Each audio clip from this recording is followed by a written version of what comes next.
The Road Hard Roadhouse is sponsored by Speedy's Industrial Coatings in Ozark, Missouri. They do powder coating, media blasting, big or small, they do it all. Tell them the Road Hard Roadhouse sent you. High performance passenger car. Kind of surprised to see that. Other than RC did tell me that this was a replacement motor that was in that motorhome. We're going to turn this primered motor into this.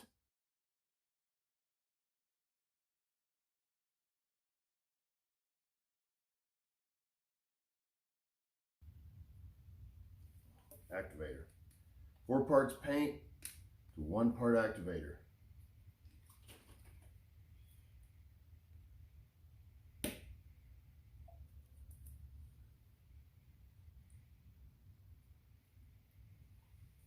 All right.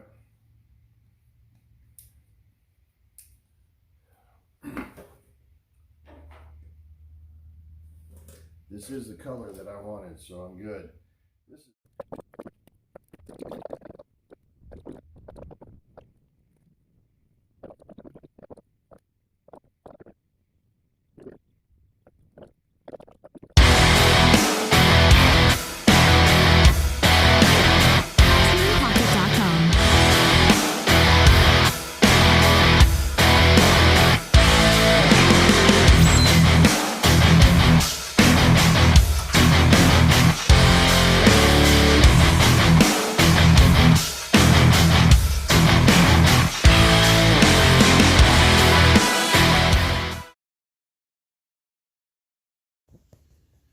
okay. It may look great, but it was a pain in the ass. I'm going to come back later today. When I get back tonight or tomorrow, and I am going to paint it with a paint gun. This brushing on, it was a little thin. So unless you've got your motor on an engine stand where you can rotate it, it was a pain. I got it everywhere. Wow.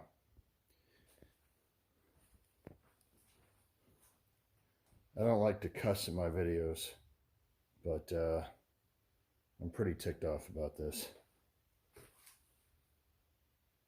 I've used Pour 15 pretty much for the last almost 17 years, maybe a little longer.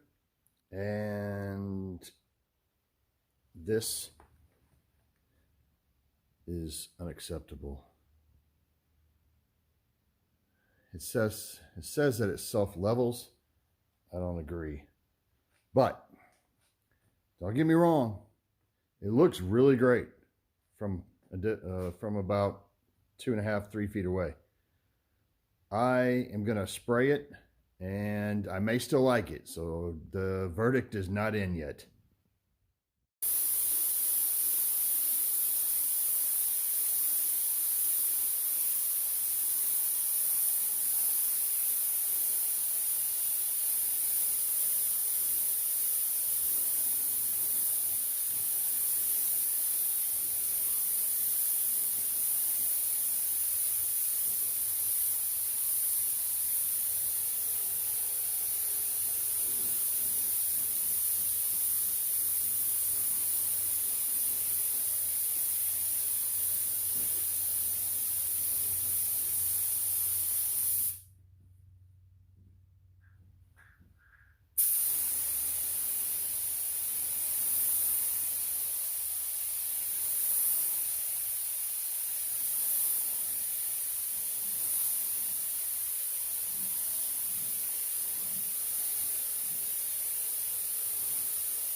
Here's another way to line up your clutch, and without the tool, you go ahead and put your transmission in without the bell housing, and then once it's in, go ahead and tighten up your bolts. There it is, all installed.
You want to keep this thing moving at all times. You don't want to rest on any spot. There's some filler in here.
Got some dings down here. So there's a dent here. So it's a low area. This is going straight to metal because this is a high area.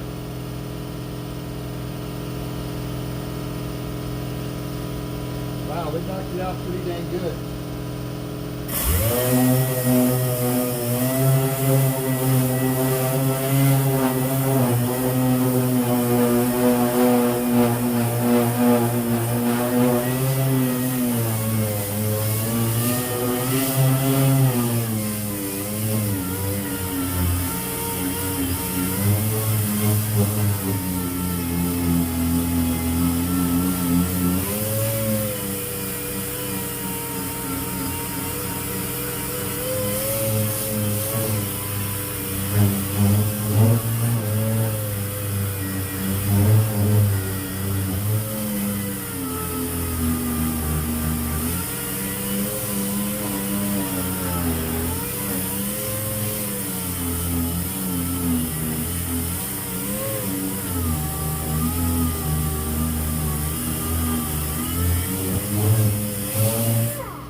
Now, if you notice, one of the reasons why I'm doing this on this car is I'm testing it because I need new rear quarters anyway. So this, no matter what damage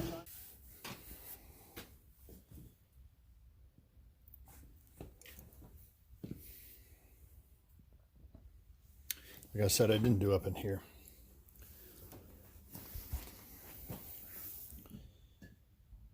I put more of the stripper up in here and get that off up there. Didn't do around the taillights because I need to take them out. That wasn't prior thinking on my half. Trunk I'm not doing because I have a new one that I'm going to put on here. It's bent over there, big old dent over there.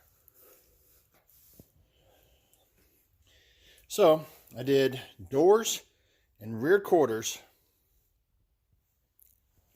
with about 5 sheets of that sandpaper.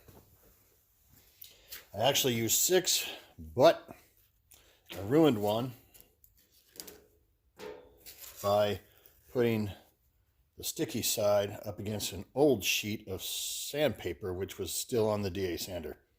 Not a good idea. So I used it for other stuff. 5 sheets. All of that.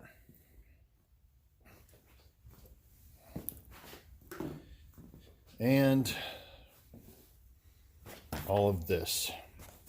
Now, Stripper did a really good job, but it still left a rise right in here. I'm not sure what that was, filler of some sort or what, but that DA sander knocked it right off.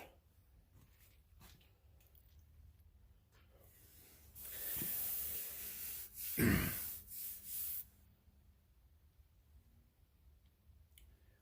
I said, didn't do up in here. Did it down here.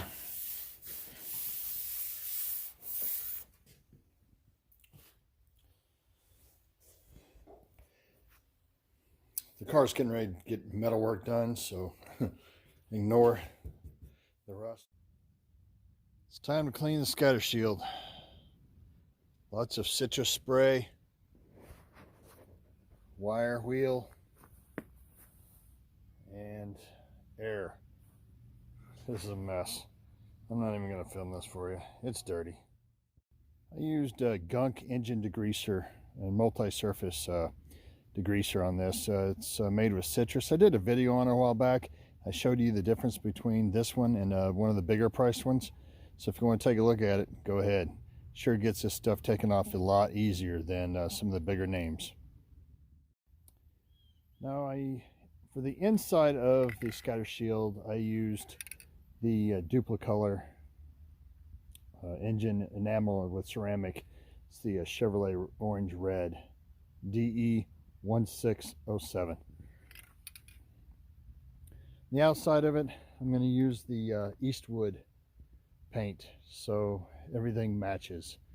This paint here from Duplicolor is just a shade not as bright as the Eastwood, so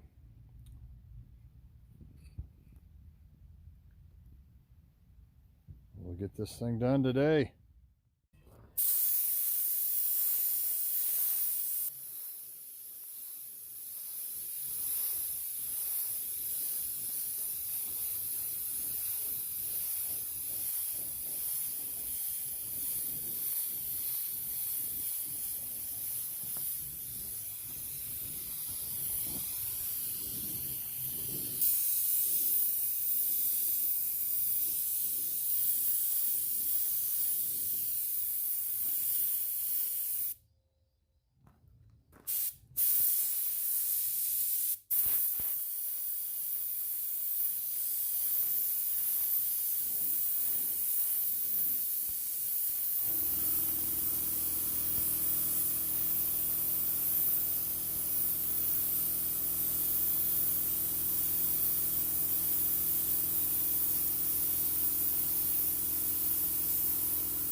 Mother of pearl, there's junk in the paint gun. I didn't put a filter on the cup when I put the paint in, and the hardener, and the activator. This is what happens, ladies and gentlemen. Learn off of me. Cuss words, cuss words, cuss words.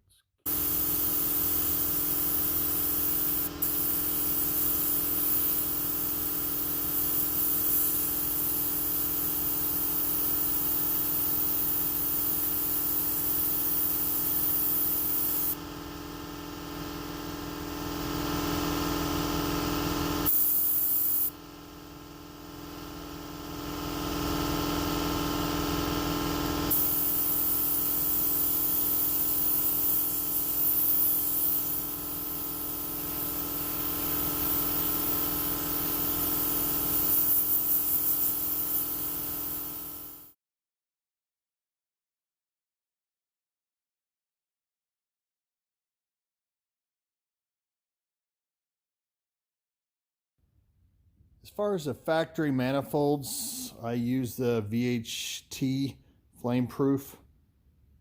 It's 1300 to 2000 degree. Hopefully that works. Came out pretty dang nice. They weren't perfect to begin with. I'm probably going to do a video of the difference between Duplicolor Chevy Orange and the really bright Eastwood paint for Chevrolet Orange. Came out quite different. All right, next. I'm wondering if this is right.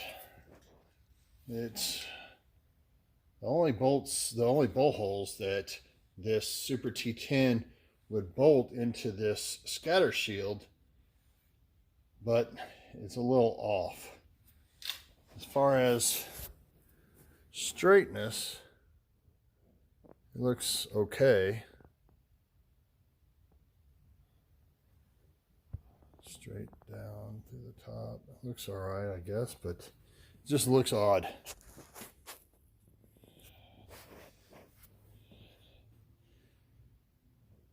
Don't know for sure.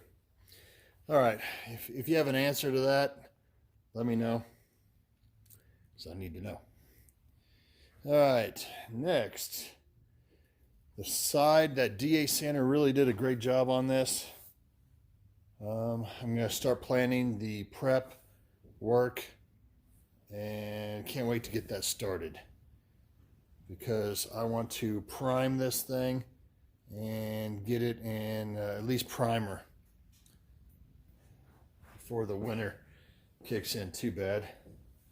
Took off the fender over here so I can do more work on the fender by itself, and so I can get this motor in, because this motor is going to be going in the next week or so.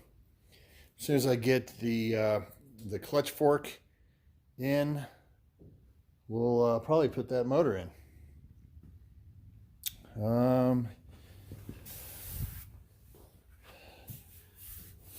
Still need to take out the door panels so I can get to these right here and remove them so I can get new window felts later down the line, and so I can take off the door handles so I can do a little bit better work around the door handles. I'm worried about the manifolds over here not clearing the non-power steering gearbox. Hopefully everything works. Like I said before, these engine stands, frame stands, whatever you want to call them, they're for the big block, and they're taller on the driver's side, so hopefully that helps them clear that. Otherwise, I'm gonna have to get some headers or something, and I really just want to get this thing running and driving right now, at least moving on its own power. And I got a lot of work to do to this thing. So before it's on the road, I've got a lot of things to do to it. So putting out a bunch of money right now for headers because they're not cheap for these 454s at all. So putting money out for those right now, I really don't want to do it right now. I've got a lot of projects going right now at the same time. Jeep on 1 tons. The LS swapped Impala is going to be back soon. So got seats, interior, a lot of little things that need to go on that car before it's ready to go on a long cruise like the Hot Rod Power Tour or the Road Hard Roadhouse Run, which is going to be a Route 66 run. This car right here is going to be getting ready for at least a Missouri and Kansas probably Road Hard Roadhouse run on the Route 66, and maybe Oklahoma for now, because a 454 with a 4-speed, you're not going to get much fuel mileage. This car is going to be great for this Road Hard Roadhouse run on Route 66. I'm pretty excited about it. Hopefully y'all hear more about it real soon. And if you have any answers for me as far as this bell housing / scatter shield, let me know. I'm not sure why it's not lined up quite right. It does fit though, and I'll show you that. It does fit in those holes. So appreciate everybody for liking, subscribing, commenting down below. And as always, if you ride it hard, don't put her up wet, like I usually say.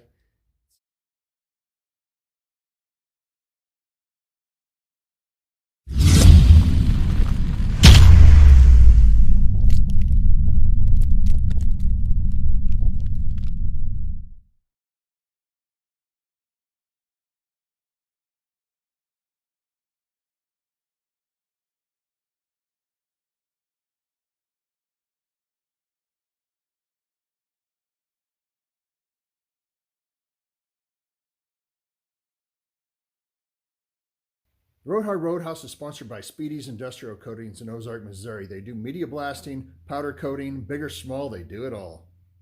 Tell them the Road Hard Roadhouse sent you.